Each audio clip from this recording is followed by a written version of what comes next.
India is set to invest 85,000 crore rupees, approximately $10 billion, to procure 112 domestically built crude oil tankers by 2040, aiming to enhance energy security and reduce reliance on foreign vessels. The initiative, led by the Petroleum and Shipping Ministries, mandates that only ships constructed within India, even with foreign collaboration, will be considered for purchase. The first phase involves acquiring 79 ships, including 30 medium-range carriers, with an initial order for 10 tankers expected soon.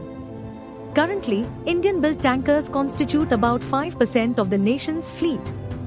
The government aims to increase this to 7% by 2030 and ambitiously to 69% by 2047, aligning with India's goal of becoming a developed nation by its centenary of independence.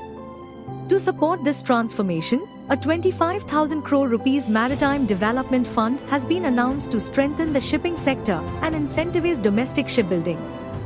Despite global shifts toward renewable energy, India plans to expand its crude oil refining capacity from the current 250 million tons to 450 million tons annually by 2030, driven by growing domestic and export demand for petroleum products. This expansion underscores India's commitment to securing its energy needs while bolstering its maritime infrastructure. The strategic investment in domestically built tankers and refinery capacity not only aims to ensure uninterrupted energy trade flows but also positions India as a significant player in the global maritime economy.